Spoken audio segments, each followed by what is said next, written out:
नमस्कार दोस्तों। आज हम लोग आप लोगों के सामने एक अलग ही तरह की भूतिया घटना की कहानी लेकर आ गए हैं। ये घटना लिटरली किसी हॉलीवुड फिल्म से कम नहीं है। बहुत मज़ा आएगा इस कहानी को सुनकर। आइए जिया की ज़ुबानी फुल डिटेल में जानते हैं और एंड तक ज़रूर बने रहना। ये जो घटना घटी थी ना, रीना नाम की एक लड़की के साथ घटी थी आज से 11 साल पहले। रीना एक नॉर्मल सी मिडिल क्लास फैमिली की लड़की जो कि मुंबई के वडाला में अपनी ज़िंदगी आराम से गुजार रही थी। मिडिल क्लास फैमिली से थी और उसकी पढ़ाई लिखाई भी अब कंप्लीट हो गई थी, ग्रेजुएशन भी हो गया था उसका, और अब वो जॉब की तलाश में थी कि कोई अच्छी सी जॉब मुझे मिल जाए और जो मेरी फैमिली है, जो फैमिली कंडीशन है, उसे मैं ठीक करूं, क्योंकि मुंबई में पैसा कितना भी हो, इंसान का खर्चा उससे ज़्यादा ही रहता है। तो ये सोच रही थी कि मैं अपने पापा की थोड़ी हेल्प कर दूंगी, कुछ अच्छा जॉब वॉब कर लूँगी। तो बहुत जॉब ढूंढने की कोशिश करती है, बहुत जगहों पर अप्लाई कर रही थी, लेकिन उससे अच्छी सैलरी जितना उसको चाहिए उतने तक की कोई जॉब अच्छी मिल ही नहीं रही थी। बहुत परेशान हो गई थी, उसको ग्रेजुएशन किए हुए भी काफ़ी टाइम हो गया था। उसकी एक दोस्त प्रिया नाम की उससे एक दिन इवनिंग के टाइम में मिलती है।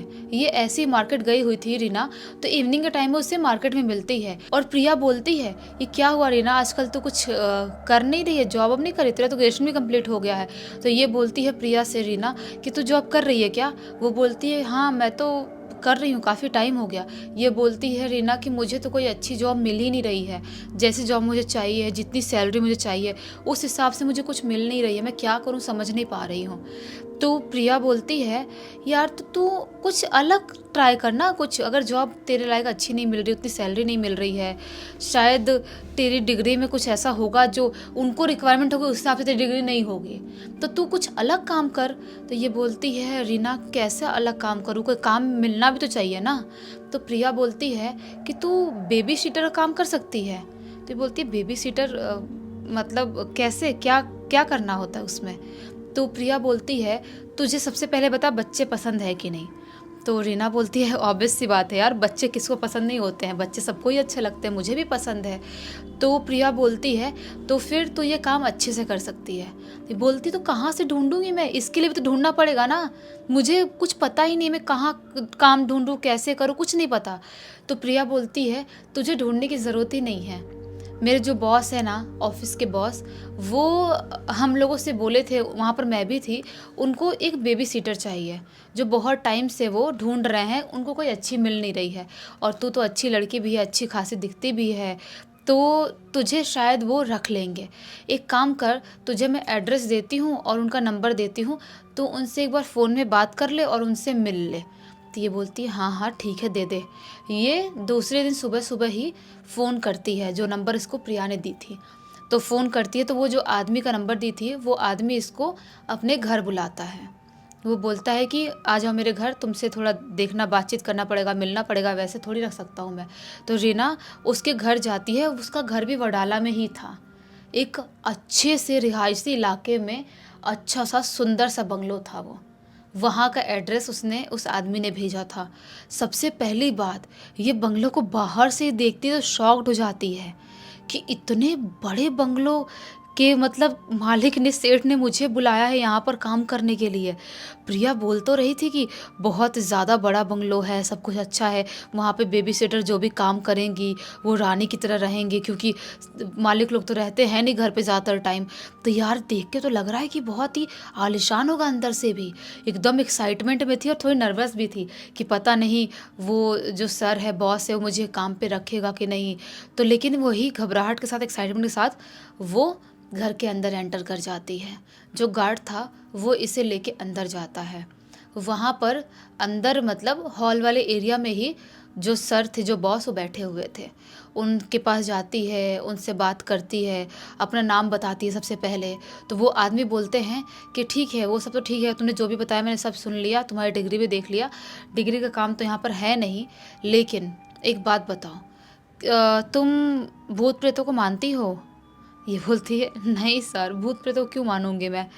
तो बोलता है कि शैतानों को मानती हो? ये बोलती है, शैतानों को क्यों, मतलब आप ऐसा क्यों बोल रहे हो? तो वो जो बॉस था वो क्या बोलता है, मेरा लड़का शैतान है। मेरा लड़का मतलब मेरा बच्चा। हाँ। हाँ। तो ये बोलती है कि आपका इतना छोटा बच्चा शैतान कैसे हो सकता है। वो बच्चे की उम्र लगभग 2.5-3 साल की होगी, छोटा बच्चा था। ऐसे ही उसको लिटा के रखे थे।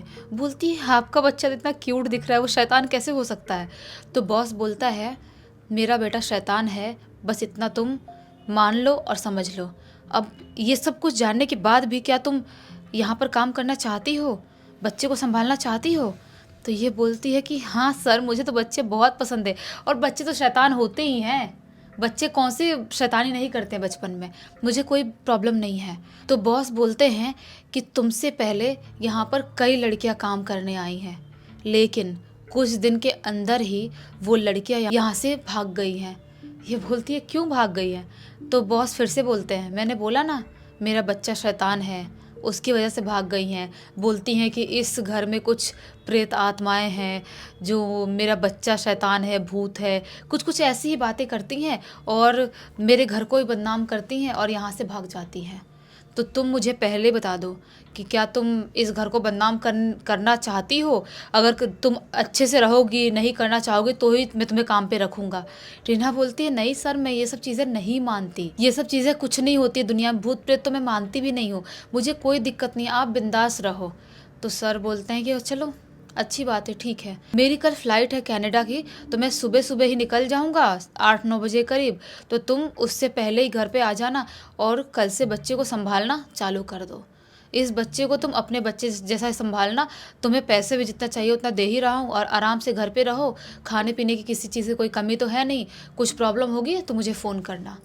ये बोलती है ठीक है, एकदम खुश जाती है, वहाँ से निकलती है, अपने घर पे आती है, अपने घर वालों को बताती है कि इतने बड़े बंगलों में मुझे काम मिला है, वहाँ पे सिर्फ छोटे से बच्चे को संभालना ही है, उसको खिलाना पिलाना सुलाना ही है, और बाकी पूरे टाइम आराम से रहना है।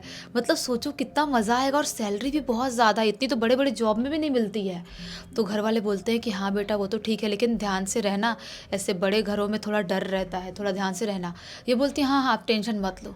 दूसरे दिन सुबह का टाइम होता है और ये अपना जो भी थोड़ा बहुत सामान, जो भी थोड़े बहुत कपड़े थे, वो लेके उस बंगलों में पहुंच जाती है। वहाँ से जो सर थे वो, उनकी जो भी कुक थी वो आ गई थी, और थोड़ा बहुत नाश्ता उसे सर के लिए बना रही थी। सर ने नाश्ता कर लिए थे। सर लगभग सुबह के 8 बजे करीब उनका ड्राइवर आता है और ड्राइवर के साथ गाड़ी से निकल जाते हैं फ़्लाइट लेने के लिए। उसके बाद से ये, अब जो मेड थी वो पूरा काम वाम करके चली गई है, पूरे घर में अकेले हैं बच्चे के साथ। पूरा दिन बच्चे के साथ खेलती है, उसको नहलाती है, उसको कपड़े पहनाती है, खाना खिलाती है। उसको बच्चा भी बहुत क्यूट लग रहा था, बहुत प्यार करने लगी थी। कुछ घंटों के अंदर इसको ऐसा लगने लगा था कि मेरा ही बच्चा है, उससे इतना प्यार करने लगी थी। और सब कुछ ऐसे करते करते पूरा दिन निकल जाता है। शाम का टाइम होता है, शाम के टाइम में जो कुक आती है वो कुछ बना देती है बच्चे के लिए, इसके लिए बच्चे को जो भी थोड़ी बहुत चीज़ें खिलाना होता है वो सब ये खिलाती है, और बच्चे को अंदर वाले रूम में सुला देती है। और ये बाहर आके टीवी देखने लगती है। लगभग रात के 10-10:30 बजे का टाइम हो रहा था। बाहर वाले हॉल में बहुत ही बड़ी टीवी थी। इसने ज़िंदगी में इतनी बड़ी टीवी कभी देखा ही नहीं था। इतनी बड़ी टीवी थी, एक तो आलीशान घर है, इतना बड़ा हॉल है, इतना बड़ा बंगलो है, पर टीवी भी इतनी बड़ी। उसको बहुत मज़ा आ रहा था। एक हॉरर फिल्म आ रही थी जी सिनेमा पे, मस्त सोफे पे आराम से बैठ के वो हॉरर फिल्म देख रही है, एकदम एंजॉय कर रही है, बहुत मज़ा आ रहा है, एकदम अपने आप को भी अमीर फील कर रही, इतना उसको मज़ा आ रहा है। अभी ये टीवी देख ही रही थी, वो फिल्म भी लगभग 1 घंटे 1.5 घंटे की निकल गई थी। लगभग रात के 11:30 पौने 12 बजे के करीब अचानक से उसकी नज़र पड़ती है सामने रखे हुए एक टेबल पर। उसके जस्ट सामने वो टेबल था। उस टेबल पर एक डॉल रखी हुई थी। उस डॉल को देख के ये शॉक्ड हो जाती है कि मैं पूरे दिन से यहाँ पर हूँ, हर एक चीज़ को इतने ध्यान से नोटिस करी हूँ, यहाँ पर इस घर में तो ऐसी कोई डॉल थी ही नहीं, तो अचानक से डॉल यहाँ पर कैसे आ गई। सोचती हो सकता है मेरा ध्यान नहीं गया होगा, पहले से ही रखी होगी। वापस से ये फिल्म देखने लगती है। वापस से फिल्म देखते देखते उसकी अचानक से नज़र पड़ती है उसी टेबल की तरफ जहाँ पर डॉल रखी हुई थी। अभी वो डॉल वहाँ पर थी ही नहीं। चारों तरफ जब देखने की कोशिश करती है तो वो डॉल डाइनिंग टेबल पर रखी हुई थी। ये देख के थोड़ी सी शॉक्ड हो जाती है। उसको समझ में नहीं आता है क्या मैं फिल्म देख रही हूँ इसकी वजह से मुझे वहम हो रहा है या सही में वो डॉल खुद से शिफ्ट हो रही है।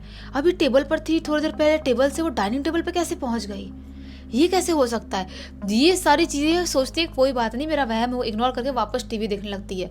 अभी वापस से जैसे टीवी देख रही है, 1-2 मिनट हुआ ही होगा, अचानक से जिस कमरे में बच्चे को उसने सुलाई थी ना, उस कमरे से कुछ बहुत ज़ोर से गिरने की आवाज़ आती है, बहुत ज़ोर से।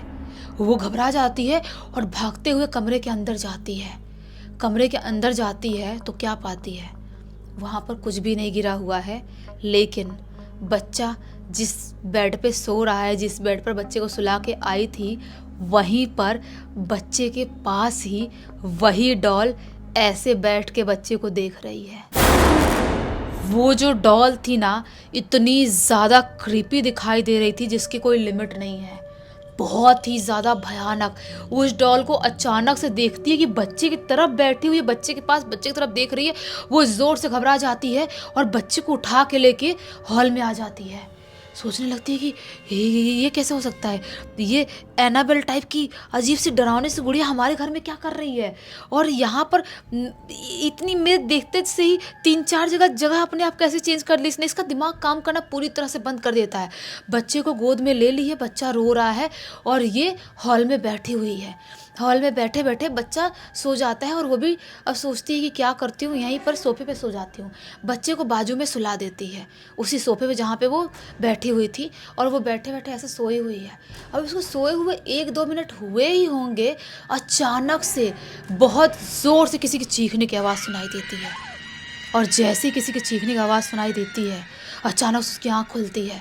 आँख खुलती है, सबसे पहले उसकी नज़र बच्चे की तरफ जाती है। बच्चा जो था ना, उसके पूरे मुंह से झाग ही झाग निकल रहा है और बच्चे के बाजू में वही खौफनाक सी डॉल लेटी हुई है।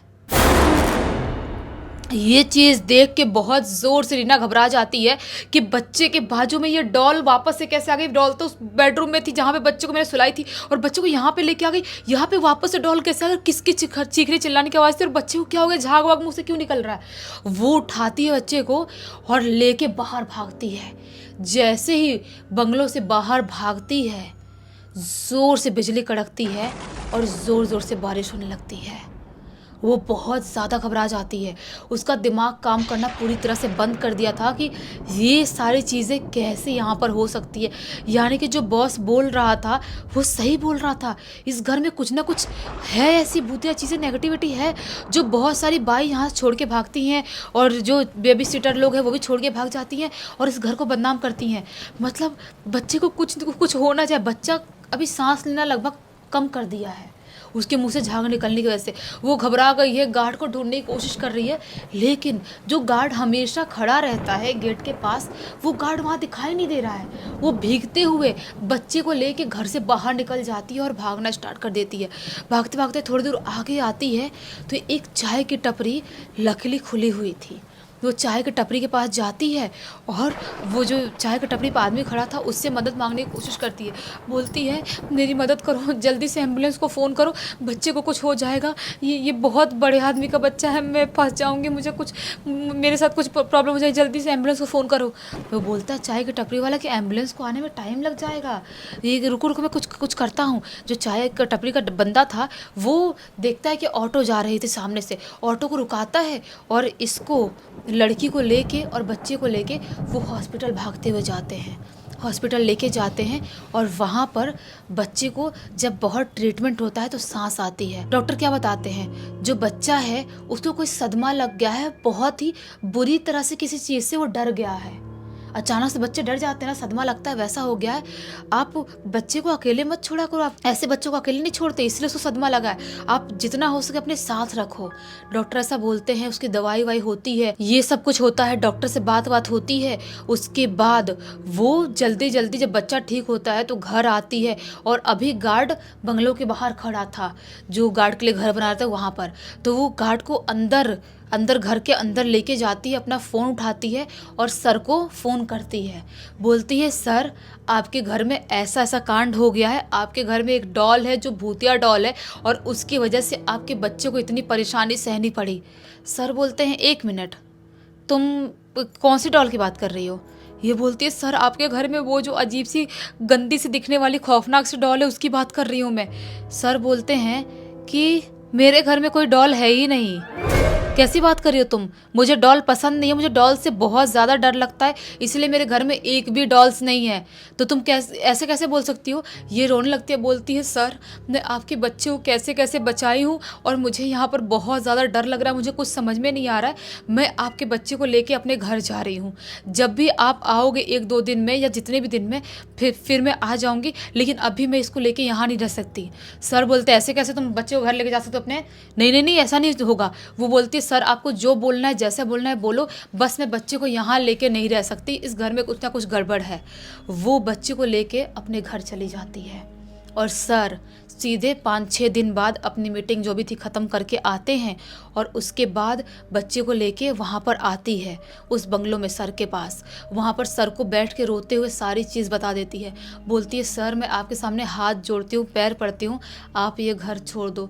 इस घर में कुछ ना कुछ बहुत ही बुरी शक्ति है या कुछ तो है यहाँ पर जो बच्चे को नुकसान पहुँचाना चाहती है और यहाँ पर रह के शायद बच्चे को कुछ हो सकता है। सर भी बात समझते हैं, उनको ऐसा लगता है कि हो सकता है। इतनी सारी बेबी सिटर लोगों ने बोले, इतनी सारे काम करने वाली औरतों ने बोले, बाई लोगों ने बोले हैं, हो सकता है कुछ ना कुछ गड़बड़ होगा ही। सर दूसरा घर लेते हैं, रेंट पे लेते हैं फ़िलहाल के लिए, और दूसरा घर लेके और वहाँ पर अपने बच्चे के साथ शिफ्ट हो जाते हैं। और जो ये थी रीना, वो वहाँ पर काम करने लगती है। 1-2 साल तक वो बच्चे को बहुत ही प्यार से एकदम अच्छे से अपने बच्चे जैसा पालती है। बच्चा धीरे धीरे बड़ा होने लगता है और 1-2 साल जब देखते हैं सर कि इतने अच्छे से प्यार से पाल रही है, अब बच्चे को पालते हुए 1-2 साल बीत जाते हैं। सर को लगता है कि रीना ने बच्चे को माँ जैसा प्यार दी है, तो मतलब बच्चे को माँ की ज़रूरत तो थी ही। तो सर एक दिन रीना को प्रपोज कर देते हैं शादी के लिए। और रीना अच्छी खासी सुंदर तो थी ही, और सर को ऐसा लगता है कि मेरी कोई पत्नी भी नहीं है, मेरा बच्चा अकेले है, उसको माँ की ज़रूरत है। तो रीना भी अब साथ में रहते अटैचमेंट तो हो ही गई थी, शादी के लिए हाँ बोल देती है। और आज पूरे 11 साल हो गए हैं। जो बच्चा है वो बच्चा भी बड़ा हो गया है अपने माँ और बाप के साथ, यानी कि रीना के साथ। और ये जो पूरी की पूरी घटना है उस बच्चे ने ही इंस्टाग्राम पर लिख के भेजा है। बिल्कुल, ये जब कहानी मैंने भी पढ़ा तो मैं भी काफ़ी ज़्यादा शॉक्ड रह गया। और मुझे ऐसा लगता है कि सर के मन में सबसे पहले रीना के प्रति कुछ पॉजिटिव फीलिंग कब आई होगी पता है? जब रीना ने जिद करके बोली होगी कि कुछ भी हो जाए मैं बच्चे के साथ इस घर में नहीं रहूंगी, बच्चे को कुछ भी हो सकता है, ये घर में कुछ गड़बड़ी है, मैं इसको अपने साथ अपने घर पर लेकर जा रही हूँ। और किसी एक बाप के लिए इससे बड़ी बात क्या हो सकती है कि एक पराई औरत उसके बच्चे के लिए इतना ज़्यादा सोच रही है। तो पहली पॉजिटिव फीलिंग वो रही होगी। उसी समय शायद सर ने कुछ अच्छा सोचे होंगे। और over the period of time ऐसा होता है ना कि एक आदमी देख रहा है कि ये मेरा घर संभाल रही है, ये मेरे बच्चे को संभाल रही है, इसने एक बहुत बड़ी मुसीबत से मेरे बच्चे को बाहर निकाली है, तो इससे बेहतर इसके लिए माँ कोई और हो नहीं सकती। फिर ऐसी सिचुएशन में जाति, पैसा या कोई दूसरी चीज़ कोई मायने नहीं रखती है। इसलिए फिर संदीप सर ने उस लड़की को शादी के प्रपोज किए और आज एक अच्छी खासी एक नए सिरे से अपनी ज़िंदगी शुरू करती है। जैसे कि जिया ने बताया, इस पूरी घटना की जानकारी आर्यन ने, जो कि संदीप जी का बेटा था और अब रीना का भी हो गया, हमें लिख कर भेजा। और आर्यन को पूरी ये कहानी पता है, हालांकि छोटा है और उसको शुरू से जब से वो समझना शुरू किया उसकी मम्मी ने यानी कि रीना ने ये सारी चीज़ें बताई है और उसको अच्छा भी लगता है सब सुन के। उसको लगता है कि मेरी माँ तो बहुत ब्रेव है, एकदम सुपर ह्यूमन टाइप की है, और हो भी क्यों ना। खैर, अब इसी एक नोट के साथ इस कहानी का अंत करते हैं। अब तक इस वीडियो को देख लिए हैं तो लाइक ज़रूर कर देना, चैनल को सब्सक्राइब करके बेल आइकन दबा के ऑल के ऑप्शन में क्लिक करना है, क्योंकि इसी तरह के हैरान कर देने वाले खौफनाक वीडियोस डेली आप लोग के सामने लेके आते रहते हैं। इंस्टाग्राम के लिंक इस वीडियो के डिस्क्रिप्शन बॉक्स में जाए, क्लिक करके डायरेक्टली वहाँ पर पहुँच जाना। और इसी तरह की कोई भी कहानी, टॉपिक या जानकारी आप लोगों के पास भी है तो लिंक भेजना, हो सकता है हमारा अगला वीडियो कल आपके हिसाब से बन रहा हो। तो चलिए कल फिर से मिलते हैं, तब तक के लिए बहुत बहुत धन्यवाद। आपका दिन शुभ हो।